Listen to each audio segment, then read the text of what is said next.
back to another episode of Making It. My name is Mirabelle, I'm your host, and on today's episode, we have one half of Us the Duo. We have Michael Alvarado with us today, and Us the Duo, if you don't know, they are a musical duo. Michael and Carissa Alvarado, they are kind of like folk pop vibes. I don't really know what genre they fall under, but that's kind of it. As I mentioned in the intro to Marie's episode 2, by the way, if you haven't listened, you should go check that out. I've been following Marie since like the OG YouTube days, and the same actually applies to this episode.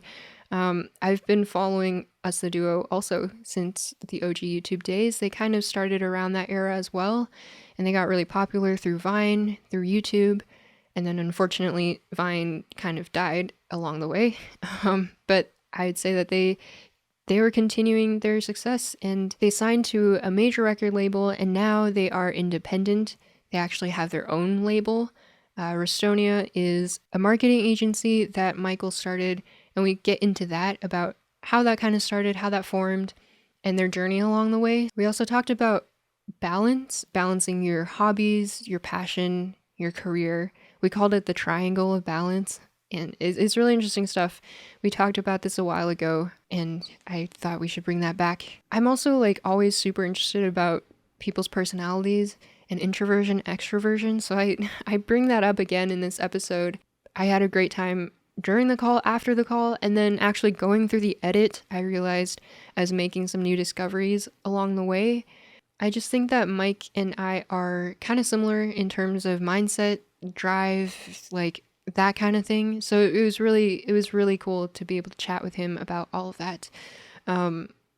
Honestly, I say this near the beginning, but honestly, I might not have started this podcast if Michael didn't say yes, because he's the very first person that I asked to be on the podcast.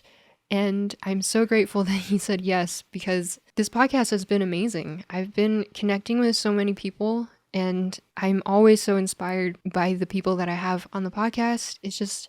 It's a really good time, and I hope that you are enjoying the show as well. Be sure to stick around to the very, very end of the episode, because he shares a joke that his 3-year-old daughter, Xyla, said to him one night, and it's the most adorable thing.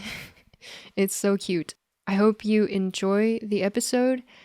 As always, rate and review the podcast if you're listening to this on Spotify or Apple or wherever. And if you want a video version of it and to see our faces, it's on YouTube. And I guess finally, again, if you want to join Patreon, you can be the first to know who's coming on the podcast, and you can ask them your questions. I've also been putting out a lot of new music on there, so if you want a sneak peek or behind the scenes on some of my music projects, you can join Patreon. Okay, I think that's it. I think that's all the plugs. Plug. Thank you so much for listening. I hope you enjoy the episode. Well, hello. Hello. How's it going? We kind of It's going great. Talked about this. Happy to be here. Thank you for having me on your new podcast. Yeah, thank you for saying yes, because I don't think, if you said no, I probably would not have started doing this podcast, honestly. Nice. Yeah. It is an honor. I have always respected your musicality and knowledge, so I'm sure you'll have some excellent questions, and I'm happy to be a part of it. Thank you. Yeah, well, you are part of Us the Duo, you and Carissa, and you guys are a lovely married couple, and it's very cute, and couple goals. But can we just start from the beginning for a little bit and briefly talk about how Us the Duo kind of formed and how that began?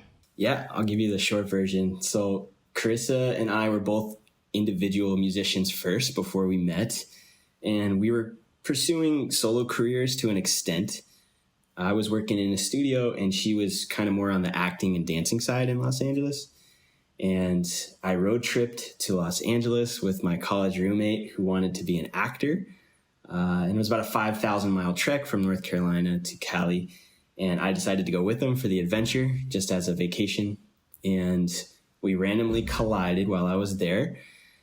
And it was love at first sight. Carissa was dating somebody at the time, so I knew it was going to take a little bit longer for that to pan out. But I respected that time. And so we just basically fell in love over social media since I live so far away.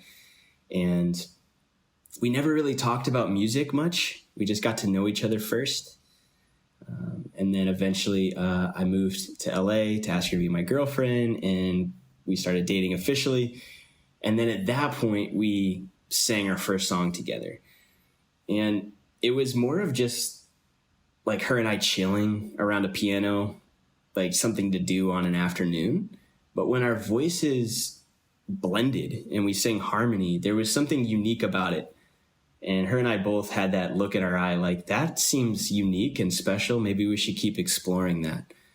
And so we continued to date, and then we got engaged. And at that point, we started playing shows and put some videos up on YouTube. And this was kind of back, this was over 10 years ago. So it was, I'd like to call it like the YouTube golden era for up and coming musicians. There's kind of a big crew of them, and we all supported each other, and it was really fun to play shows together, but also share each other's videos. And that helped us get started and just get our name out there. And then at some point, we funded an album through Kickstarter, and that's when we realized this could actually be a lucrative career, because it was a decent chunk of money. I produced it because I didn't know anybody else to do it. And I actually used some of that money to buy the studio equipment, and we made our self-titled record called Us, because back in the day it was just us, not Us the Duo. And haveyouheardofus.com was our website. And then from there, we built some traction, started touring officially, and then we got on that app Vine, 6-second videos, and that was really where we saw a larger audience come to our music. And our screen name on Vine had to be Us the Duo, I think, because like @US was too short for their guidelines. So we're just like, oh, let's make it Us the Duo. And because so many followers came from that, they just started naturally calling us the Duo. So that's when we changed our name to Us the Duo. And from there, we signed our first record label, and that happened because the A&R there did see a viral Vine, and they liked the song and wanted to scoop up the whole record and ink a deal and then remix and remaster that record. So from there, we started touring a lot. We had bigger budgets and started playing live television shows and working with other artists and producers and collaborating. And it was a really crazy time of life, especially on a relationship, because at the end of the day, we're still a married couple, and our love will always be first, and our relationship will always be first. And I think that's true to how we actually started the group. We fell in love first, then we made music. But there was somewhere in the middle where it got so busy that our relationship took a second step. So we had to make a change. And in order to put our relationship first, we left the label and started our own. And cut to now, we've been just making music on our own, touring when we feel led to tour, and making social media videos to pass the time with our daughter. And it's a really fun time of life. And it has brought about a lot of experience, but mostly just a lot of great memories. Mm-hmm. That's awesome. That is a great backstory. R.I.P. Vine. I know. Yeah. Do you guys find that Vine and TikTok are somewhat similar in the way that you guys make the videos now? Definitely. I would say the type of clientele and the way it's consumed, the content is consumed, is very similar to Vine. When we'll have a viral video on TikTok, the majority of the comments are like, oh, I remember you guys from Vine. But that was like 7 years ago. So it just shows that these are the same people watching TikTok that were watching Vine, that maybe didn't latch onto our other socials in those years off. But yeah, very similar. I think the app definitely skews towards comedy. So that makes it really enjoyable to watch and somehow mix music into all of that. So we haven't really tried to figure out TikTok. We just kind of like share content to there or hop on a trend every now and then for fun. But like Vine was something we woke up every day trying to create multiple videos and like we were living Vine.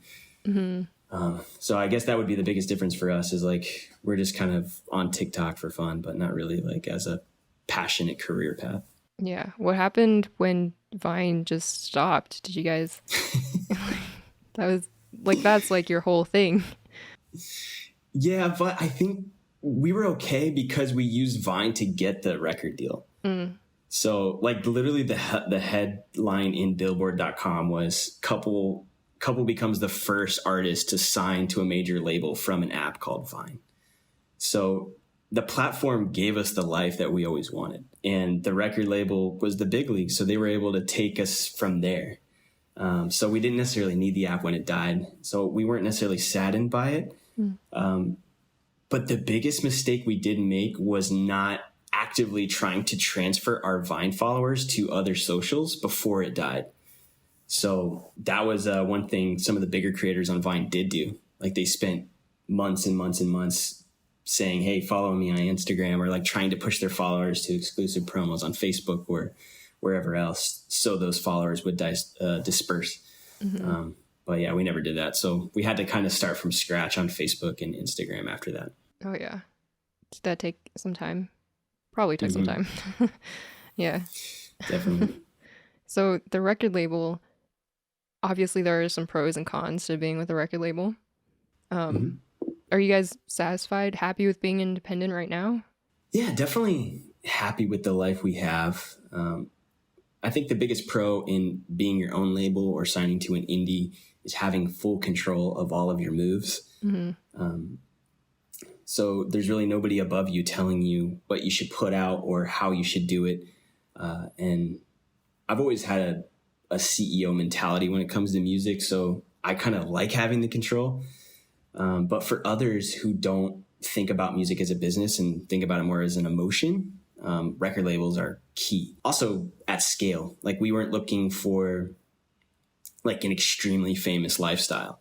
So I think it's okay to function in a comfortable life setting as an indie artist. But if somebody is looking for like a really luxurious or famous lifestyle on a massive scale, typically record labels are one of the few ways to get there, with the exception to people like Chance the Rapper, Tyler the Creator, who are indie and still have a massive career. Yeah. Yeah. I always kind of wondered, like, because you never really know what it would be like unless you go for it. So I kind of wonder. Curious. Absolutely. Yeah, because you hear a lot about signing with record labels and, you know, them taking over control of what you can and can't release and the kind of music that you make. And so it might not be so genuine, but I guess, as you were saying, like if the fame and if the popularity, I guess, is what you're going for, then that works. Yeah. Yeah, it's almost like in order to get, you have to give up something. So it depends on what you're really after. For that ultimate popularity or fame, or obviously price tags at that level are much larger as well. You do have to give up a bit of your say, as well as usually masters to your music, usually percentages of your touring and your copyright. So, but if you're getting what you want in exchange, then it's all worth it. Only that artist can define what happiness or success is to them. Yeah. Yeah, it's different for everybody, huh? You guys started Rastonea, which is, I guess, a label. Can you talk about that a little bit? Yeah, sure. So we had a record label that was placed temporarily while we got out of our label deal. And it was just called Alvarado Records, just something to like put on there quickly. And that was a catch-all for the first record we did right after we broke our contract. And at some point, I started a management company called Rastonea. And that started to succeed because a big part of why us, the duo, has been able to make music work independently is we get funding from the management company. And a lot of that comes from brands or sponsorships, which kind of plays into my expertise in particular. And so we transferred Us the Duo over to Rastonea, but needed like a label side of that. So it's called Rastonea Records. And basically we started it as a way to figure out how a record label could operate independently, and if we could transfer that model to other artists and still help them grow their career in a way that gives them more control than, say, a popular major label. So Us the Duo has gone through maybe like 4 releases through Estonia Records, and it's been 2 years. It hasn't been that long, and I'm building a team surrounding it. So basically I tried it by myself or with Carissa, and then I'm adding team members gradually and showing them how it works with Us the Duo. And then eventually when we feel that we can scale and that the formation of the label is really solid, and the foundation of it, then we'll start to acquire other artists. Mm-hmm. Yeah, I remember you mentioned this on a Twitch stream, right? Mm-hmm. And everybody in your chat was just like, can I intern for you? Like, I'll just bring you coffee. I don't even have to do anything really. I'll fly over there. Yeah. No, it's really fun to involve a team. Mm-hmm. And so I just brought on, we have about like 7 members on the team. And because a record label just starting out really doesn't have that much income flow, it's only from like Us the Duo residuals.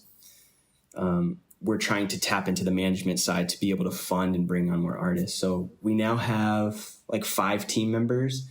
And then Shane, who you know, has become kind of like my right-hand guy. Nice. So him and I are like starting it very small in order to scale it larger. Mainly because I've started a lot of businesses, and the only ones that succeed are the ones that like take a lot of time to get started, so they're done correctly. Mm-hmm. And I want this to be done right, especially if other artists are putting music in our hands. I don't want to be after a quick buck or not know what we're doing first. Yeah. So yeah, we're just taking our time with it, but I'm hoping like middle 2022, our goal is to have 2 new artists on the roster by then. Nice. That's awesome. Is this going to be a kind of local thing, or are you expanding this to be kind of international or anything? No region in particular. I do think we have more of an understanding of the social media market more so than specific region. But I think it's more about like any artist who's in the middle of not wanting the responsibility of being their own label, but not wanting to give up full control of a major. Mm-hmm. Sounds pretty cool. And having a small, intimate team to work with. Yeah. Do you think that you'll like keep it a small, intimate team, or?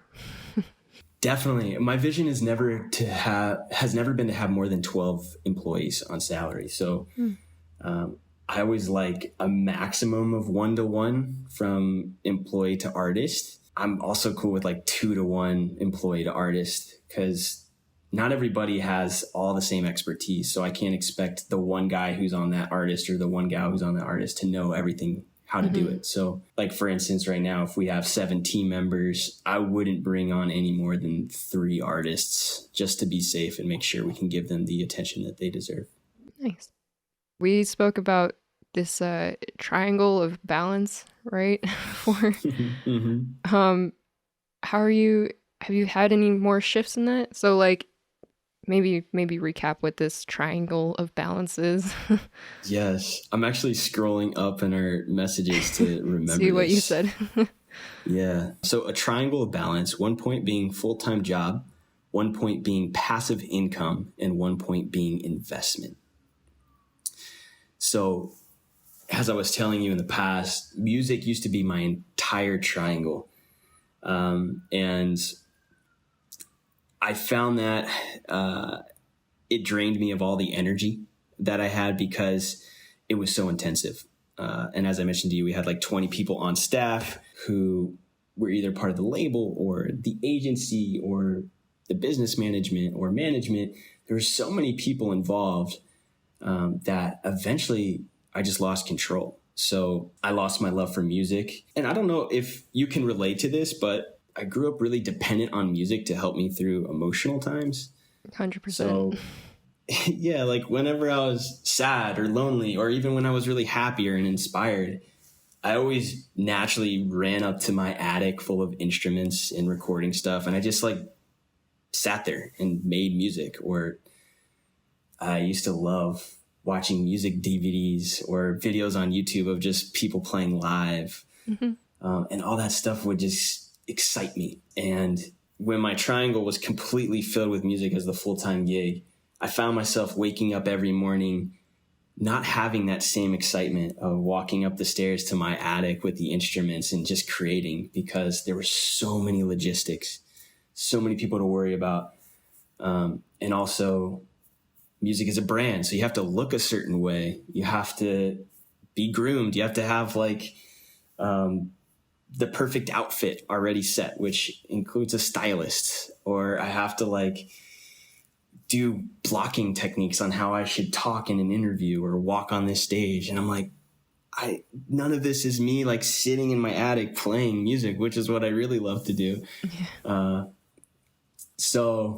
And I know a lot of touring musicians will touch on this too, but typically you'll have to drive or fly 10 to 12 hours worth of time to make it to a venue, and you're on stage for 30 to 60 minutes. So like, it's such a weird return on your investment of time. Mm-hmm. So you have to really, really, really love music or be totally involved in that for that to still be happy.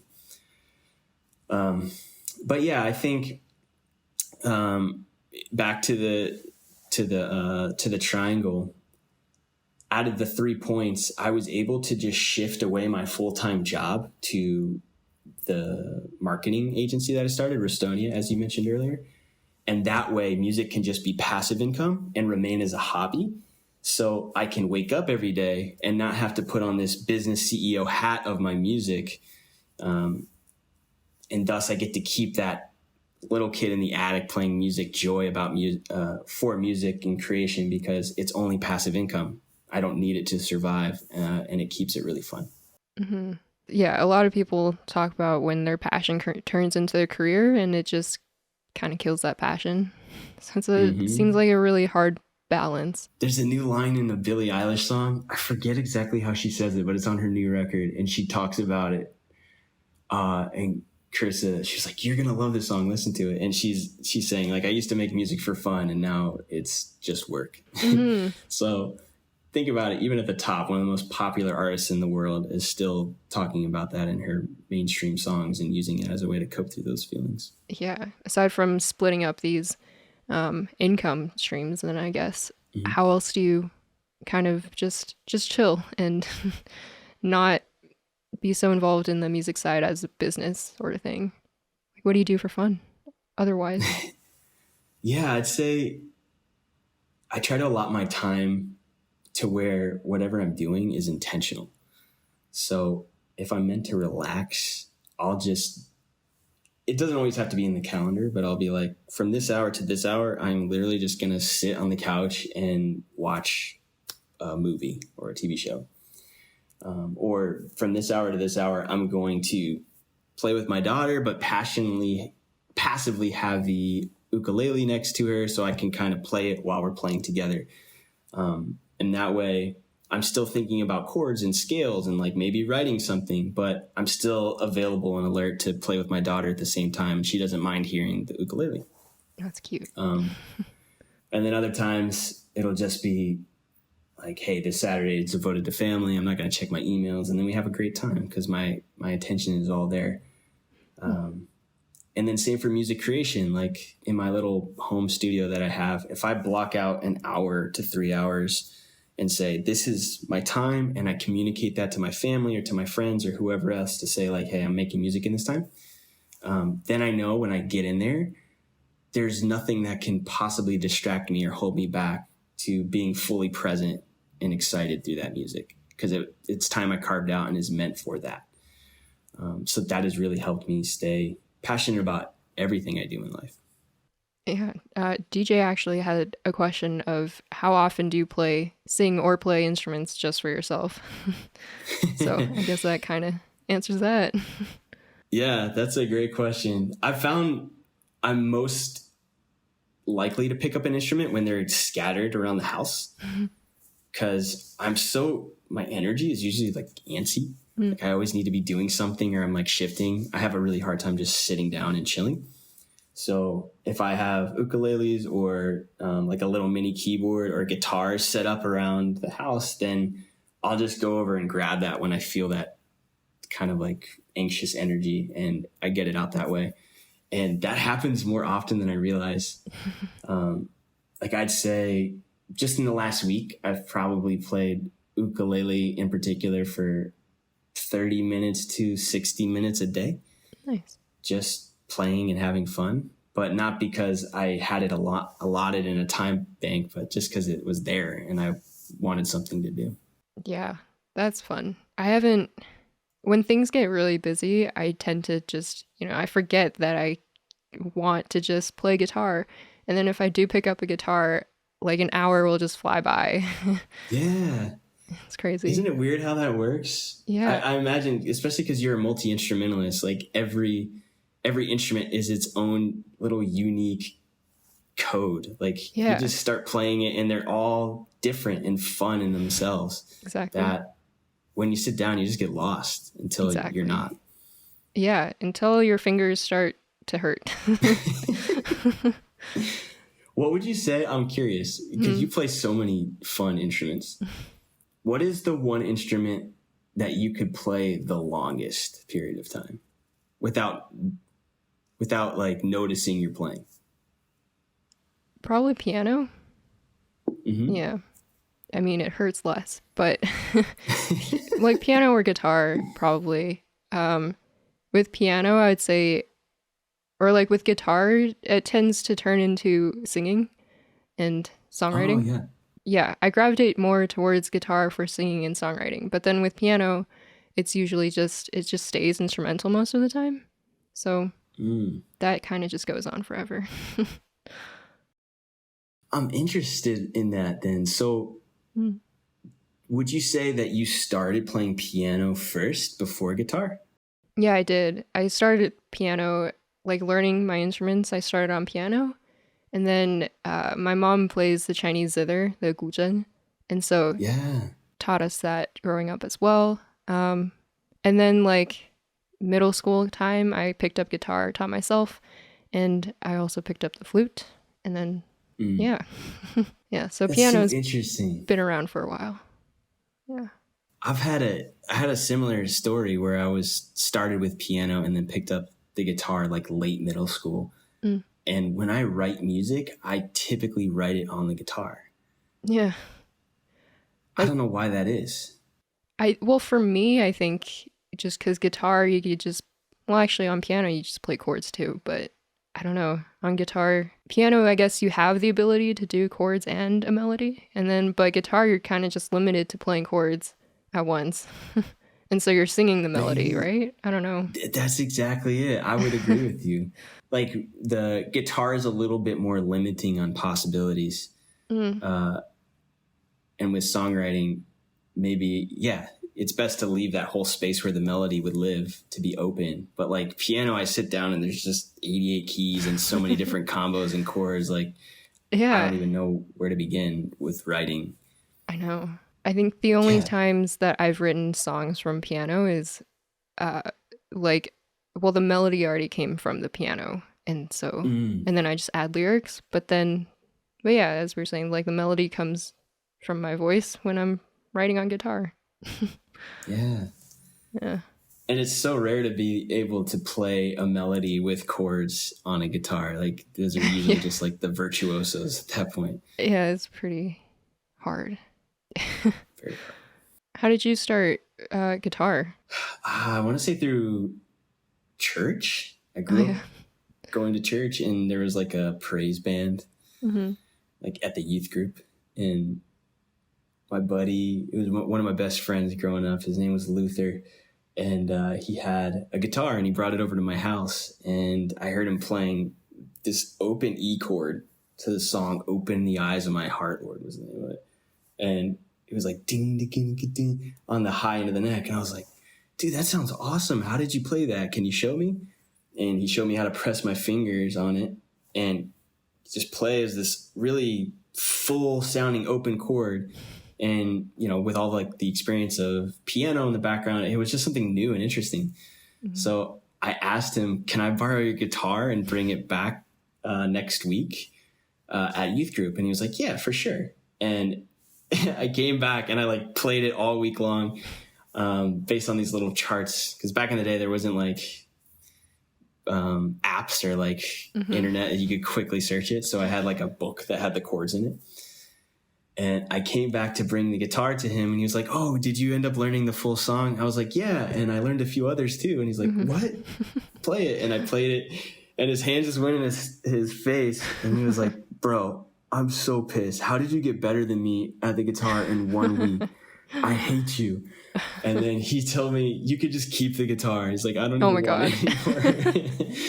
So I got to hold on to it for a while until I eventually bought my own. Nice. Which is really fun. I hope he didn't quit guitar or anything. He definitely quit guitar. Oh my God, did he actually? Yes. Oh no. Hopefully that wasn't because of me. Yeah. Oh my God. I think you can relate to this though. Like starting off piano, learning the basics of that helped making learn other instruments a lot easier. Would you say that's true for you? Yeah, 100%. And like knowing some basic theory too, that definitely helped. Yeah, acknowledging chords and stuff. But I think that actually why guitar is a constant, like what I gravitate towards when I just want to relax. Because like doing music school, it becomes very academic. And like, there was a point where I really hated the flute. I was like, this is, you do weekly lessons and your final exams are performing in front of like a panel of professors. So it gets to a point where I got burnt out. But guitar has always been there for me to like unwind. And I think that a part of that reason is because I might not understand all of the theory of guitar, like being self-taught, and like, I can play chords, I can figure out notes, but that takes a minute. So like there's a lot of unknown when I'm playing around and I'm just doing whatever sounds good. And so totally the same way. I don't understand a lot of how the guitar works because I was self-taught like you. So when I'm just noodling around, I find myself exploring and discovering new ideas that I didn't know were possible. And there's less boundaries or limits because I don't have a lot of knowledge of it. And that is almost freeing in itself. Exactly. But yeah, playing piano though definitely helps. The skills transfer over to all the other instruments. It really does, yeah. And like, I'm glad I started with the piano. Yeah. Yes. Yeah.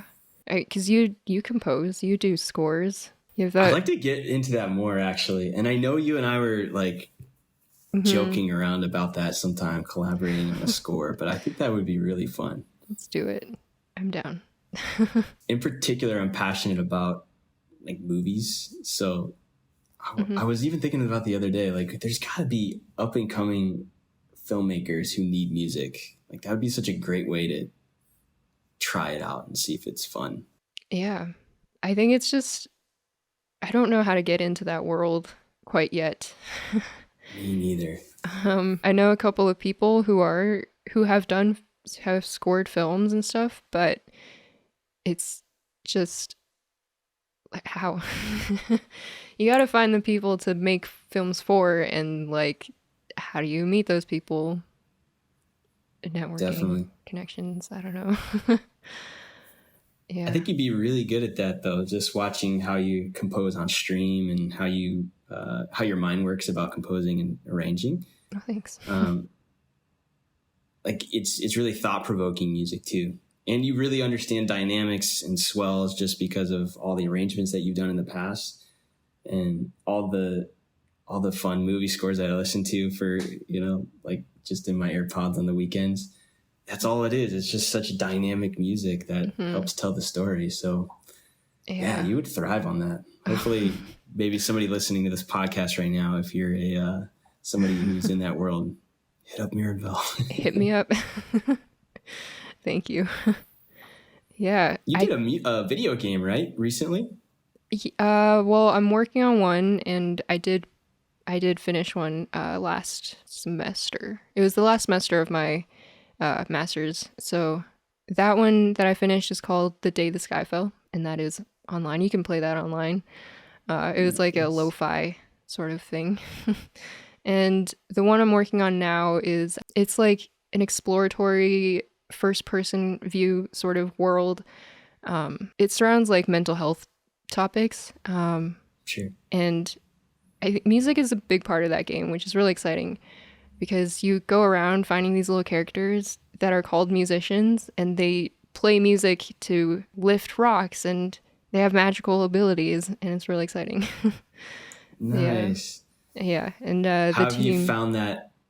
I was going to ask you, how have you found that experience, like creating the music? Has it been rewarding, challenging, fun? Oh, it's been so fun. And it's not super challenging, I think, yet. So the team is like, I met everybody through Twitch. That's how the team is formed. And everybody is kind of scattered around the world. We've got people in Germany and France, and I'm in Canada, and you got people in the States as well. Sure. Yeah, Hibu is 42 Hibu is his Twitch handle, and that's what he goes by. So Hibu is not so well versed in music, and so he kind of is like giving me all the creative control right now, and he's just kind of saying the sort of vibe that he wants, and then I just make something from that and see if he likes it, see if it fits. And sometimes also like I've just created stuff without anybody saying what they want. And so like he took that, gave him new ideas for how the plot will be, which is really exciting. Nice. Yeah. So he's shifting the storyline to some random new creations that you made. Yeah, a little bit. That's cool. Yeah. So it's the art that we get from our artist, and his storyline inspires my music, but then my music can also inspire the art and the storyline. It's really fun. That's true collaboration right there. Yeah, it's super exciting. Yeah, so for Twitch, like you got started on Twitch it's been a year, right? Mm-hmm. Yep. How's that been? Twitch is a really interesting place. I initially signed up because a few close buddies of mine were playing Fortnite and F1 racing, and it just looked really cool to see ordinary guys that I had known for a couple years all of a sudden have people in their chat interacting with them around the world. It was just a cool experience, and I've always loved video games since I was a kid. So I asked them, how do you get started? And they sent me all the tech specs and kind of helped me troubleshoot it and get started. And I didn't really know what the vision for the stream was at first, but I knew I just wanted to play music in the middle of a pandemic when I wasn't able to connect with anybody. So Us the Duo had a full North American tour, and we were working on Southeast Asia as well, right before the pandemic hit and the lockdown started. So usually that, as an introvert, that usually, wears me out by the end of that, and I'm good. But when the lockdown happened, we rescheduled, and I was cool with having a few months of not talking to anybody and just creating music in my studio by myself. But then we had to reschedule a second time, which ended up just being canceled for the sake of the venues and the logistics. And I just didn't see any way to connect with people in the near future. And I was starving for that connection that we'd normally get out on the road. So that was the why of twitching for me, Twitch streaming. And Twitching. So twitching, I mean, probably by all the coffee I drank on those Twitch streams. Yeah, True. I was twitching for sure. But yeah, so that was the big reason behind it, was just to connect with other people online. And so I started it, and it was really, really fun. Twitch is such a fun, interactive community, based on how you can converse with others, how you can spend your money and gift other people, how you can raid people. I thought that's like my favorite feature of Twitch, is raiding people, starting new relationships and connection, and just spreading good positivity. Yeah, for sure. And then I think about 6 months into it, so I did it pretty consistently for about 5 to 6 months. I noticed it was taking over more time than I had initially set out to do. So it was meant to live in that corner of the triangle that was just hobby passion. But I was putting in upwards of 30 hours a week. So at that point, it's starting to creep into the full-time job position. And so I had a really small team at the time at my marketing agency. And I was like, this is gaining traction. I think it's worth exploring putting Twitch in the full-time category for myself. Because I don't need the money right now, I can try to make that switch and see how it goes. So I did the transition, and my team kind of took the forefront of the bulk of the marketing agency, and I just focused on Twitch. And I did it for about 2 months, really intensive. I know, Mirabelle, you popped in a few of those streams, but they were sometimes 8 to 10 hours straight of just music production, and then after that, it would turn into editing and then mixing and then submission to the DSPs and then marketing it online and cutting the videos and the album artwork. It was so intense, but very rewarding and challenging as a producer. And I would never regret it. But the return on investment of time and energy in dollars was not there. And what I found in that 2 months of trying to think about Twitch as a full-time job is the platform generally caters itself to video gamers. And musicians it's like for how long Twitch has been around, I thought there might be more opportunity for musicians on the platform, but it really just caters to, not just caters, but it caters more to video gamers. So I did everything I could to get involved in I want to say 0.05% of Twitch streamers who are really making six figures based on their Twitch, which is, if I'm going to go full time, that's what I'm after. And even just to infiltrate my way into those circles as a musician was incredibly hard. And it was harder than I had expected. And once I evaluated it, it just wasn't worth the time that I was putting in. It wasn't equivalating to dollars. So I eventually took a step back, shifted my marketing agency back to the full-time position, shifted Twitch over to a kind of like a passive hobby. But then as passive hobby income, it's very, very minimal. If you're not putting in, as you know, like when you're not putting in as much attention into your community base or your streams, like people eventually just kind of dip off and stop subscribing, and it's hard to build that momentum back. So eventually I just took time off altogether, and that's kind of where I'm at now. So I haven't streamed on Twitch in about almost 2 months. Yeah. It's been a minute. But it has, but like, I definitely want to try it again. But if I did it, it would only be for a game night, specifically to connect with the community. Because my favorite part about the whole journey was the people I met there. Yeah. And I have like a unique experience with every single username. I can just picture it in my head, and I genuinely miss those people. So if streaming on Twitch would just be to say what's up and have a reunion with them as much as possible.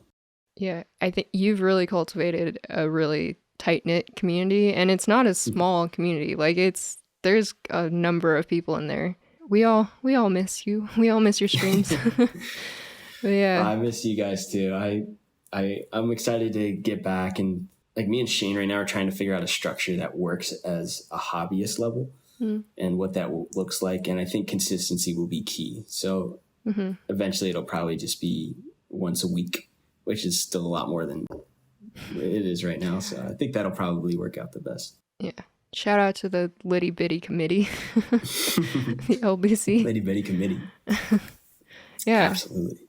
You've done so much on Twitch, and like you started out doing these test streams before getting affiliated. And you were writing random songs that were suggestions from the chat, which is really fun.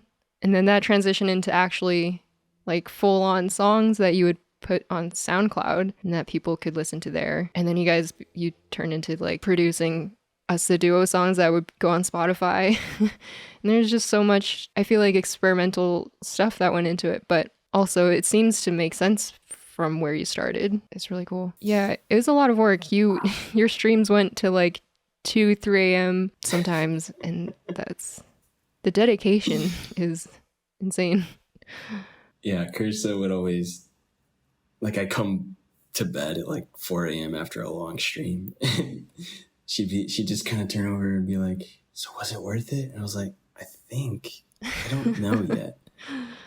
And after those intense 2 months of that, I leaned back over to her like the last time she asked me. I was like, "No, it wasn't worth it. No. I'm so tired." Yeah.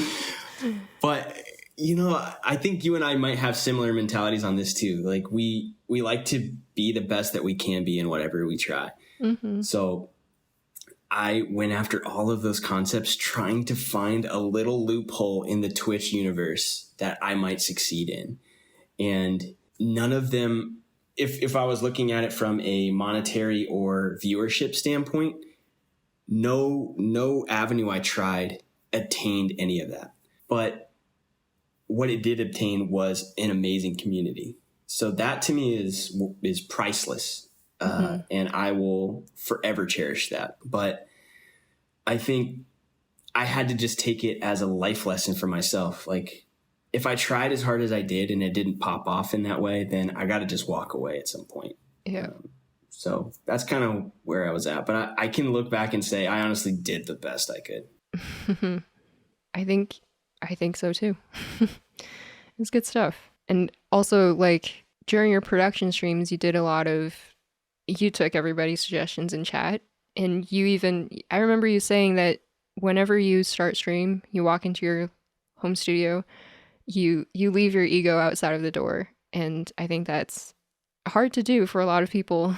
And it's really nice that you were able to do that and that you're so helpful to everybody. You, for one, like take suggestions of people that people give without any judgment. And you also just give so much. People ask questions about mixing, myself included, and you just tell people.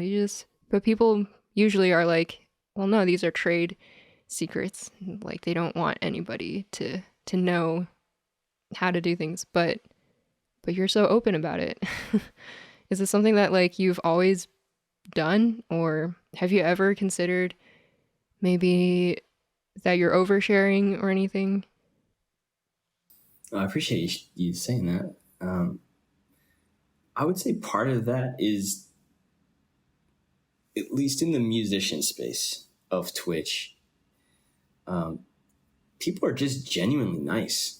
Like it's kind of like a collective energy of everybody there. They're like down to help. So many people were so willing to help me get started on Twitch and come into my streams and be a viewer, or like teach me about how a bit works, or teach me how to get my settings right. And coming from like an advertising background or an agency background, like all of those people I would have had to hire as paid consultants.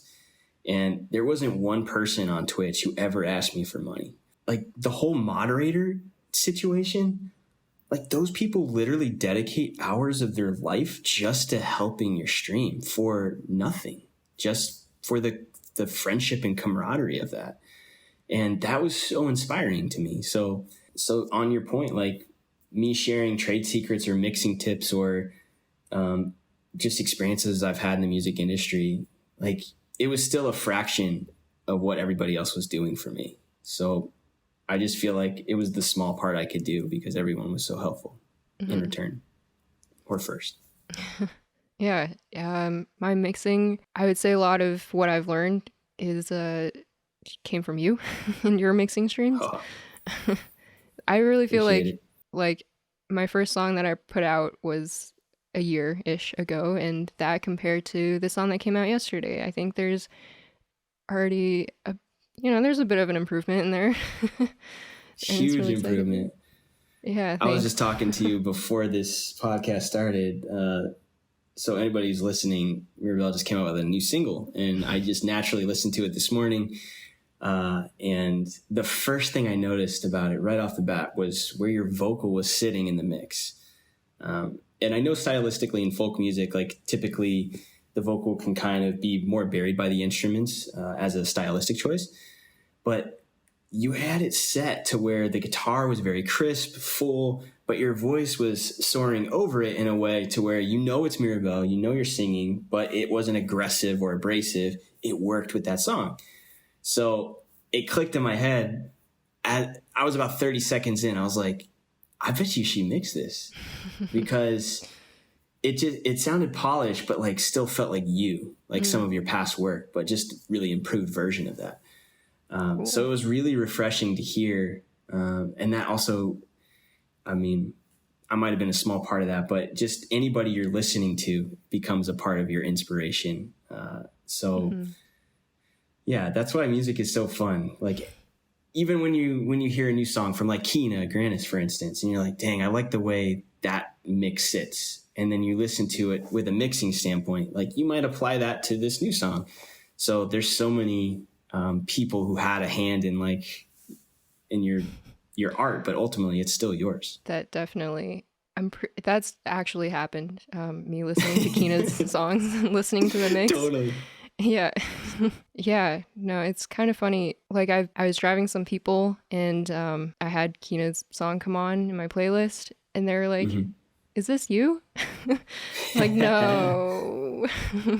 But what an honor that is. That's awesome. But yeah. Yeah, you guys have similar styles, but I still think you have a very unique voice that's only true to you. It's cool that we can honor our influences, but still be our own artists at the end of the day. Yeah. Yeah. And I low key, because school was online the whole past year, in my last year of my degree. And so for ensembles, like you cannot play with other people through Zoom. So like, shout out to all the conductors and the teachers who tried to adapt to this online platform for learning, but ensemble work just doesn't work. And so what we did was they played the piece, they played a recording of the piece, we were all muted and we were to just play along with the music and then like play our own parts. But low key I was watching you mix instead of doing that. That's awesome. Yeah, I just had, like, you were doing your Discord mixing streams. And I was learning so much more about mixing than just playing a piece that we weren't even going to perform or anything. Sure. Yeah, I found that too for myself when, especially during that time when I was like middle of pandemic, I would put on that app Masterclass and there's some mixing teachers in there and I would just replay the same episodes over and over in the background. And sometimes I wouldn't retain anything because I was like into my emails or something. But I figured even if it's passively there in the background, I'm going to pick up one little nugget where I go, oh yeah, I need to remember that. Or I'll like write down the timestamp and say, I want to revisit that when I start my next mix. So just like having something there occupying the background of your brain is really helpful. Yeah. Do you use Masterclass for anything else? It's been a minute since I saw there's like a new class that came out for drums recently that I kind of want to check out. But I love the Hans Zimmer one. That one is sweet. Definitely give that a watch just as like someone who's interested in that sort of thing. But I think it's cool. I think it's cool to see those extreme talents in high def quality with a structured lesson plan. Like you can get that information from other people, but I really love high quality content. I'm a sucker for it. Like beautiful cameras and like really thought about entrance screens and exit streams. And so I just like consuming it in that way because it's very short. But outside of music, they have great CEOs like Bob Iger from like Disney Company. Like it's really interesting to hear about his day and how he wakes up and balances life and family with managing one of the world's largest companies. So there's so much to consume there that I haven't even explored yet. That's awesome. Maybe I'll give it a try someday. Or just have a friend who can give you a login. Hint, hint, nudge, nudge. I'll give you it. I don't mind. Actually. I mean, why not? So you mentioned being an introvert earlier. Yeah. A little bit. Mm-hmm. And I think I've been asking everybody about their introversion and extroversion. But like you don't seem to be introverted. And I mean, I've never actually met you in person, but I have met you through Twitch, but like on your streams, you're so, you've got such a ball of energy and yeah, you're just so extroverted on stream that I can't imagine.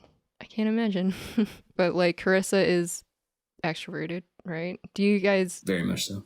Does that help balance when you are out in social situations? Definitely. I think the best way to describe my relationship to introversion and extroversion is think about it like a meter, like almost like a gas tank. Let's picture it like a gas tank where there's empty and full and it's top to bottom. And my tank can be full with reading good books or listening to my favorite music or having time to rest and relax with my family. Those are typically or especially being in nature. I love being in nature. That really fills me up too. Just of energy. And when I get around people, my tank lowers pretty dramatically and quickly.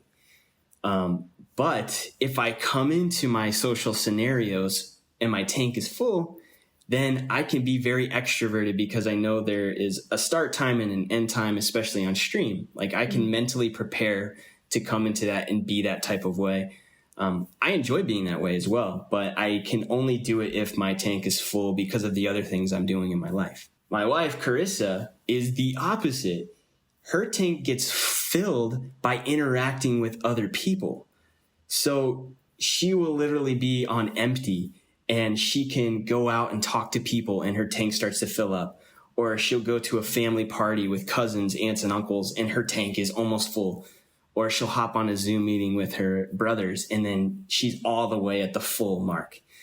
And that's just how her body, operates, and mine is different. But I think with stream, I'm able to be extroverted because I enjoy stream. I enjoy it and I'm passionate about that. But part of that was me doing the work ahead before stream to be in a positive mind space so I could come in and attack it in that way. Yeah. That's interesting. Do you ever like if Carissa needs the energy but you are so drained, like what happens then? So this is part of the joys of the relationship. And a lot of the big ups and downs usually happen when we're both on empty. So those are the moments when we argue more or we're in a rut or whatever it may be. And typically it's because we're either really busy and we have no time to fill up the tank in a way. But typically we are in an arrangement to where if I see her tank start to empty, then I'll go and do my stuff to help fill my tank up so I can help bring her up. And then she'll do that with me too. Like she knows if I'm off or if I'm empty, she'll usually ask me like, hey, are you okay? I noticed today, like you're really lethargic or you seem really sad or I don't know, are you depressed right now? Like what's going on? And usually my reply always to that is I am just on empty. Like I have nothing left to give. I'm so tired from social interactions and I haven't been able to get in nature or do other things. So that's where I'm at right now. And she's like, all right. And then she helps bring me up or whatever it might be, or like helps enable me to do the things like she'll say, Mike, you know what? I'm going to take Xyla.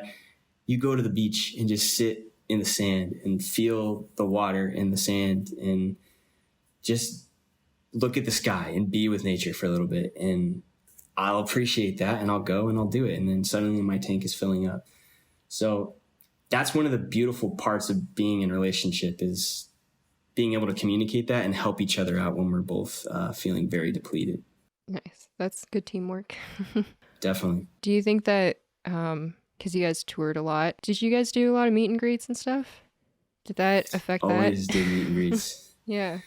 Yeah, so that one was a big one for me. So tour in general, I get drained really, really fast because outside of the meet and greets, I've always enjoyed meet and greets because they're generally pretty small and I know what to expect. And then same with stage time. Like we write our sets ahead of time with the ability to switch out a few songs here and there. I know exactly what it's going to be, and I can mentally prepare for that. But what I can't prepare for is the time on the road with a group of people, aka the crew. So they could be the best people in the world, which usually I love them dearly, who we bring out. But I get so drained because I'm so used to having time to be introverted by myself and fill up my tank. But on tour, I'm always around people. Right. So my tank goes empty usually around 2 weeks in. And then I have to find something to help. Mm-hmm. So past vices have been, I was like really into basketball for a little while. But I like would find basketball gyms in every tour and just go take my basketball by myself and play basketball. That helped. One time on a European tour, we were in a tour bus with another act and I made it something to like jog around Europe. So I would catch a cab by myself and go into all of these unique landmarks that I paid a guy to like set my itinerary ahead of time. And I explored every city by myself, and that filled up my tank while on the road. But I just had to get creative to help combat the issues of introvertism in an extroverted scenario like tour. Mm-hmm. That's really cool. That's really fun. I love exploring new cities just kind of by myself and walking around, taking photos. Yeah. It's cool. And it's freeing, right? Like having no plan and just like eating when you want to eat or walking through that door because you wanted to, or taking a photo of that and spending 20 minutes on it. Like, yeah. You don't have to worry about other people waiting for you or feeling rushed to do anything. Exactly. Yeah. What would you say you are? I don't know. Oh, really? Is it not that obvious? I feel like for some people it's very obvious. But I'm very introverted. Okay. Yeah.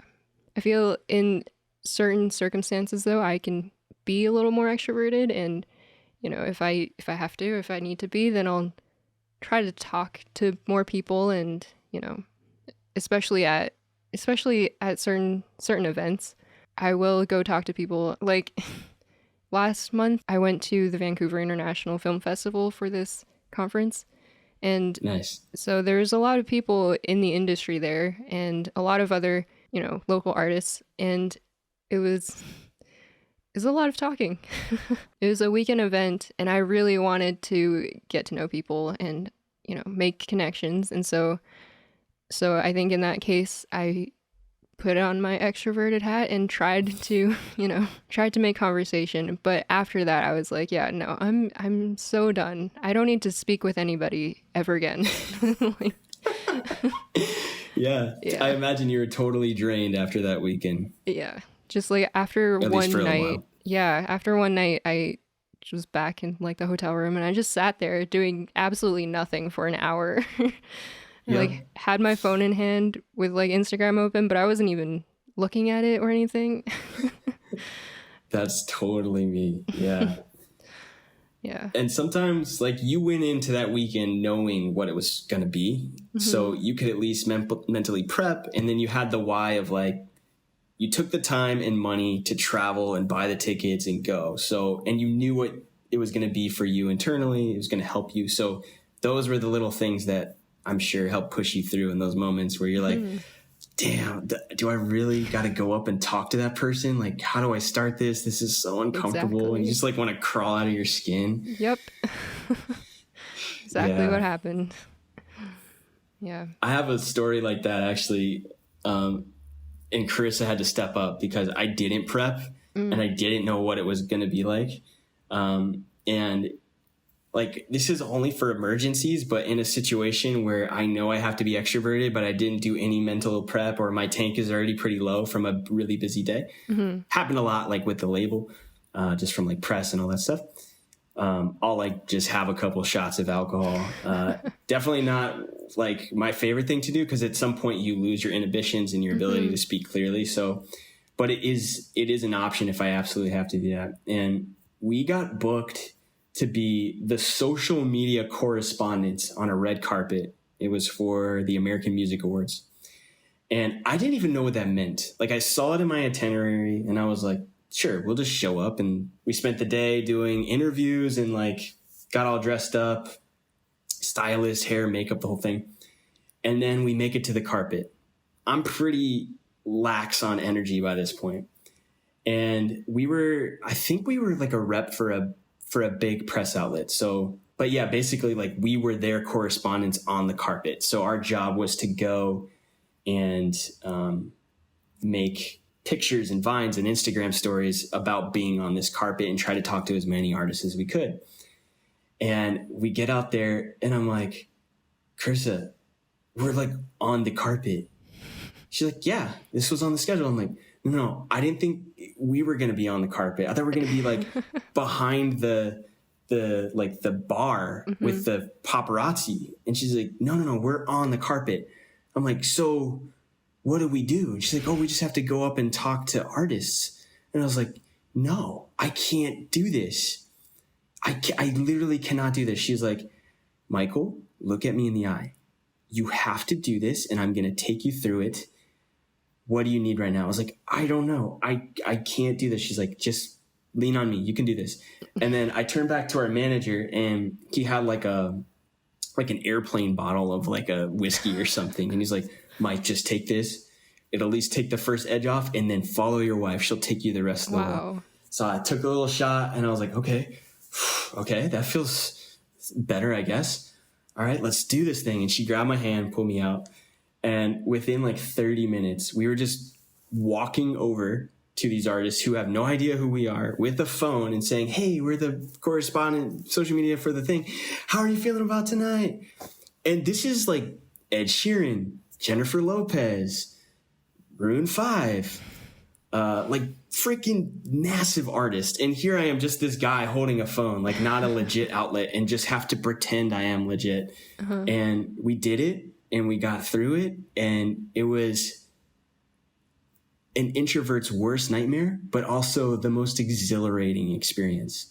So what I learned from that is, in scary experiences, especially ones that take me out of my comfort zone, being surrounded by extroverts who care about you and who are willing to take you through that and shelter you through that are crucial to experiencing some of the biggest joys in life that might keep introverts typically out of those scenarios. Yeah. Go Carissa. Wow. She saved me in that moment. That was awesome. Yeah. I would probably, I don't know what I would do. Hide. I would pretend I got sick and was just in the bathroom the whole time. It's probably what I would have done if I was by myself. Yeah. Gotta go. Bye. It's hard. It's easy to just tell other people to go do the thing. And, like, I think my close friends are all introverts as well. And so there are things that we would like to do or questions we want to ask, but we're all a little too scared to do it. But if we're together, it's kind of like it's a thing now that my friend, I don't really have a specific example, but it'll be like they really want to ask this question or they really want this thing from this person, but they're too scared to ask for it. And I'll just be there like, just do it. Just go ask. Go say hi. Yeah. And obviously that's easier said than done. But that little push, I think, has helped both of us step out of our comfort zone. Huge. Who you surround yourself with, especially if you trust them. And when you know each other on a level to where you can understand that person is like that. It's so necessary in this life to have great experiences. Yeah, definitely. All right. This is an original. First of all, Mirabelle, you and I both love puns, right? I think they're life's greatest joke. And it has become my mission to teach my 3-year-old daughter how to integrate puns into her daily life. And every night before she goes to bed, she says, Daddy, can you tell me a joke? Literally every night. So I tell her a joke, and then I ask her to tell me a joke. And she makes up something really silly. And none of them usually make sense. But last night, she wrote an original pun joke, and it was epic. And I turned to Chris and was like, she just did that.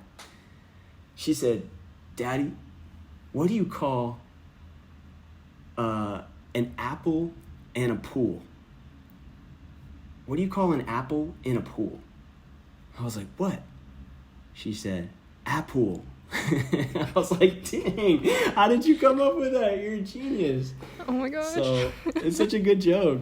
For being original and she's just turned 3, Yeah. I was impressed. Wow. I think my life legacy, 10 out of 10.